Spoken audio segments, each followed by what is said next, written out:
Bon les amis, j'espère que vous allez bien, ça fait extrêmement plaisir de vous retrouver aujourd'hui. Aujourd'hui on va parler de Merwan Belhazar.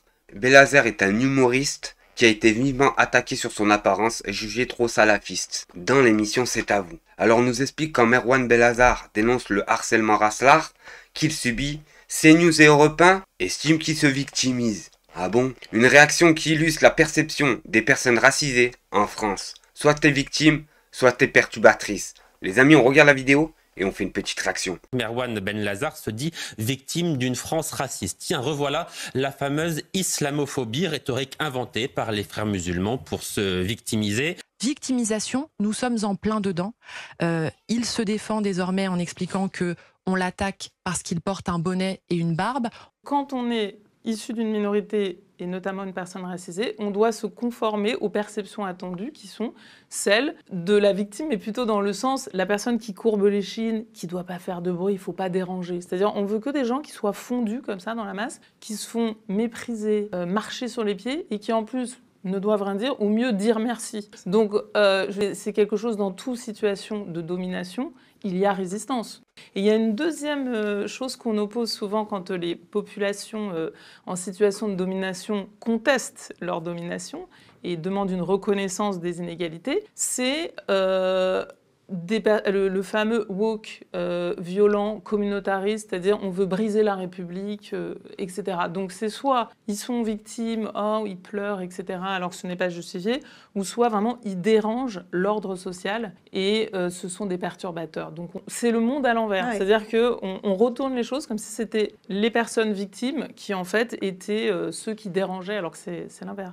Ce mot-là a été complètement dévoyé. Être victime, se victimiser, c'est être sans cesse dans un affect de la faiblesse, dans un affect du pathos. Regardez, ces gens-là, ils ne font que ça, ils ne font que se plaindre, ils ne sont pas dans l'action. Et donc, en effet, comme disait Marie-France, le fait de nous invectiver comme ça, en nous traitant de victimes éternelles, ça nous enlève la véracité de notre défense. Alors maintenant, d'après CNews et Europe 1, on devrait se laisser se faire cracher dessus, se faire insulter 24 h sur 24 par les médias français qui ont été achetés à coups de cigares et de bouteilles de champagne.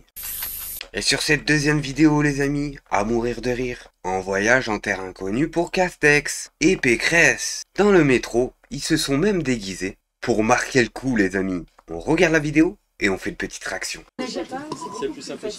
Il y a les prises USB qui sont intégrées là dans la version carrée, mais il y en a d'autres un peu plus loin. Donc il y a des écrans effectivement, donc il y a des écrans, les grands écrans, les plans de ligne, mais qui sont un écran sur lequel on peut afficher. Là on a des écrans qui vont plutôt afficher de l'information voyageur circonstancielle. Et puis on a au bout de... Il y a pas mal d'écrans, mais je trouve qu'ils ne sont pas agressifs. Non. Ils sont vraiment... Voilà. Parce qu'on avait hésité à les garder, hein, les écrans à un moment donné. Parce qu'à un moment on s'est demandé s'il n'y en avait pas un peu beaucoup. Oui. Et finalement, non, mais on avait hésité à les garder. L'information voyageur en moment perturbé pour éviter. Merci de faire très attention aux câbles, s'il vous plaît, avec les caméras notamment. Et là je vais vous faire montrer un truc extraordinaire les amis. Macron a saccagé toute la déco de l'Elysée, je dirais comme la France. A very special room. Here's the Salon Cléopâtre with Oppenheimer and some contemporary art as well. Do you get involved? Do you choose? Definitely. In fact, we go with Mobilier National and some of our museums in order to choose the pieces put here. And here we have the room of La Pompadour. This was made by aristocrats in the 18th century. Here it was completely recreated by contemporary artists and designers. French designer, Bismuth. And here is a Miro tapestry. Beautiful. Now they, please, respect the instructions. Oh, we have a very the Pantheon. It was a former church and it's where the great people are buried. And I decided for the centenary of the end of the First World War to put all the veterans, symbolically, and I asked a piece of art to Anselm Kiefer because... I love the way you combined the classic with the modern. And this one, he was asked François Mitterrand for the bicentenary of the French Revolution. I love that. If you could take one piece, you can take one, and I can give you one piece in the whole place. Better than anything else. The rest will... On est bien d'accord que ça ressemble à rien du tout, mais vraiment à rien du tout. Il a fait quoi? Des tableaux qui pesaient des millions, et surtout qui appartenaient à la France depuis des centaines d'années. On a Magali Berda qui fait une interview de Gabriel Attal. C'est le S, c'est le sang, en parlant de Prisca Thévenot, et dire que ce petit homme a été Premier ministre une blague. Vous pensez de Prisca en tant que député? C'est compliqué pour moi de me poser une question sur Prisca en tant que député, parce que pour moi, Prisca, c'est beaucoup plus que ça. C'est le S, comme on dit, c'est le sang. Non, mais voilà, avec Prisca, on s'est connus d'abord en tant que militant à En Marche. Et puis après, Prisca a été élu député, enfin, en 2022. Et puis ensuite, on a été ensemble. Moi, j'étais au gouvernement et Prisca m'a rejoint. Et on a noué des liens qui sont à la fois politiques et personnels. Et pour moi, ça a été un des principaux soutiens quand j'étais au gouvernement. D'abord en tant que ministre et ensuite en tant que Premier ministre. Parce que vous savez, en politique, vous n'avez pas toujours des amis autour de vous, y compris dans votre groupe ou dans votre parti. Vous avez des gens qui ne vous veulent pas toujours du bien. Et donc avoir des soutiens auprès de vous, c'est quand même, ça fait toute la différence. Et en plus de ça, c'est une très bonne députée, une très bonne politique. Voilà, je le vois. Son point fort. Son point fort, d'abord, c'est qu'elle est courageuse. Elle se défile jamais. Elle a jamais peur de défendre ses convictions, de défendre nos idées et nos valeurs, que ce soit sur un plateau de télévision ou face à des interlocuteurs qui sont pas évidents. Ça, c'est d'abord le courage. Elle a des convictions. Voilà, c'est quelqu'un qui a un parcours aussi qui force l'admiration et elle croit vraiment dans notre République, dans ce que ça permet, ce que ça promet aussi pour beaucoup de personnes et pour les Français. Et donc voilà, je pense que c'est important d'avoir tout type de profil à l'Assemblée nationale. Bon les amis, on va parler d'un sujet un peu plus croustillant. Cette toute petite vérole de Darmanin veut achever nos systèmes de retraite. Il y a juste une chose à dire, vivement qu'on les juge tous.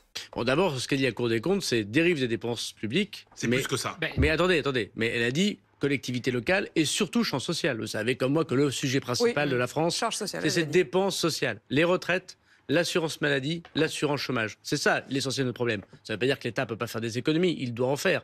Mais c'est le champ social qui doit faire l'économie principale. C'est presque un quart de tous les prélèvements. C'est de l'endroit où va l'argent. Sur 100 € d'argent public dépensé, plus de la moitié, c'est notre système social. Et la moitié de cette moitié, un quart, c'est les retraites.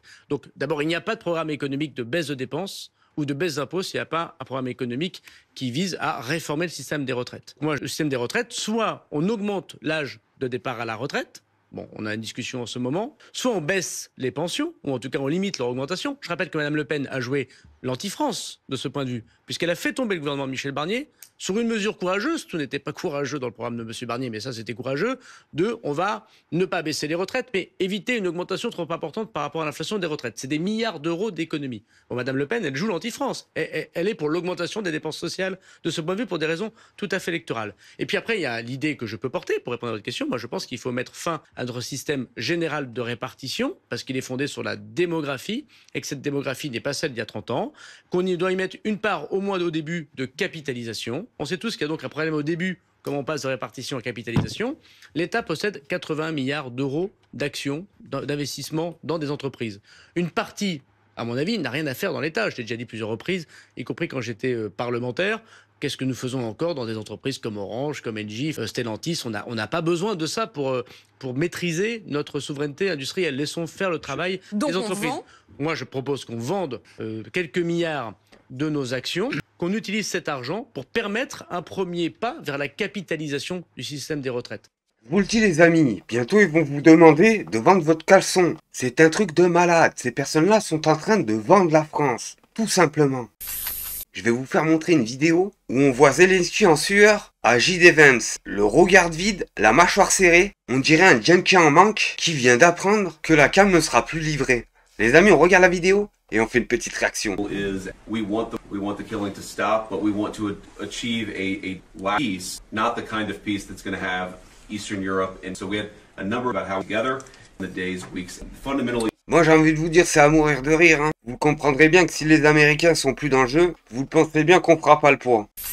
Et là les amis, préparez-vous, c'est magistral. Le ministre des Relations avec le Parlement trouve absolument normal qu'Alexis Corner refuse de se rendre à sa convocation en commission des finances pour s'expliquer sur la dette association de malfaiteurs. Il y a juste une chose à dire, ce sont tous des bandits et des mercenaires. Les amis, on regarde la vidéo et on fait une petite réaction. Alexis Collet, le secrétaire général de l'Élysée, qui refuse d'aller devant la commission des finances à propos du budget 2024 sur le dérapage des comptes publics, ça vous choque? Moi, ça me choque pas parce que c'est la séparation des pouvoirs. Moi, je suis ministre des Relations avec le Parlement. Il n'a pas de compte à rendre. Et donc, je veille à ce que on ait ce strict respect de la séparation des pouvoirs. Et en l'occurrence, la commission d'enquête à l'Assemblée a auditionné un certain nombre de ministres pour savoir en fait quelle était l'évaluation budgétaire, notamment des déficits et de la dette. Et je vais vous dire là aussi, convoquer le secrétaire général de l'Élysée, convoquer des collaborateurs d'hommes politiques qui ont été régulièrement investis par la démocratie alors que eux n'ont pas été élus. Il y a quelque chose qui ressemble beaucoup à de la politique. C'est-à-dire que je crois que les députés auraient tellement eu envie de convoquer le président de la République, ce qu'ils n'ont pas le droit de faire. Ils essayent de convoquer son secrétaire général, mais c'est la même réponse que pour le président de la République. L'Assemblée nationale ils ont le droit d'avoir des réponses aussi. Ne peut pas convoquer le président de la République. Heureusement qu'on a des institutions et une constitution. Aussi. Bah oui, et ils ont les réponses avec les ministres de l'économie successifs qui sont venus. Mais je crois que c'est pas mal d'avoir des règles dans un pays. Le président de la République peut pas faire ce qu'il veut avec le Parlement peut pas faire ce qu'il veut avec le président de la République. Voilà, quand je vous dis qu'on nous prend pour des brebis, c'est bien la preuve. T'as la commission des finances qui aimerait bien interroger ce qu'il a fait avec l'argent des Français, et ce bandit ne veut même pas venir. C'est hallucinant. Et en plus de ça, il arrive même à trouver du soutien qui vienne à la télévision, des députés, des maires, je sais même pas c'est qui celui-là. Mais vous inquiétez pas, il a une place en or pour expliquer que la loi, c'est nous, tout simplement. Voilà ce que j'entends dans mon oreille.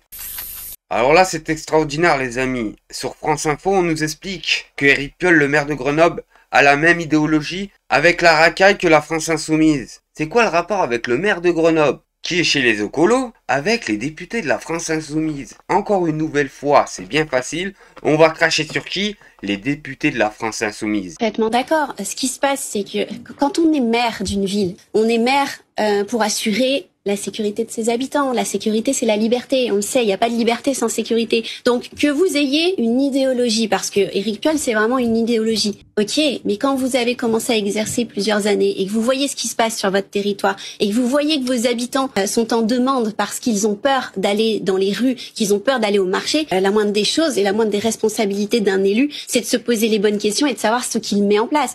Que vous ayez une idéologie qui consiste à dire que la sécurité relève de l'État, c'est une chose. Mais si vous continuez dans cette idéologie, ça veut dire que vous dites bah ok, l'État a renié ses responsabilités en matière de sécurité, mais qu'est-ce que moi je peux apporter alors dans ce cas-là? Mais vous restez pas sans rien faire. Donc vous voyez tout l'aspect contradictoire du positionnement d'Éric Piolle, il est là. C'est-à-dire que il se place dans un déni de responsabilité en renvoyant la balle, mais comme le font tous les maires de gauche. Alors avant de finir cette petite réaction, j'ai envie de remercier tous les abonnés, ça fait extrêmement plaisir. Et aussi remercier tous les tipeurs. C'est grâce à vous que la chaîne continue à perdurer. Alors je remercie les 11 tipeurs. Je suis obligé de faire ça. C'est le minimum que je peux faire pour vous. Je remercie Yann, je remercie Seik, je remercie Ift, je remercie Farida Azoug, je remercie Rico, je remercie Néo, je remercie Charlie, je remercie Framboise, je remercie Pascal, je remercie Franklin Gill et je remercie Philippe. Merci à vous 11, ça fait extrêmement plaisir du soutien. Sur ce, à la prochaine vidéo.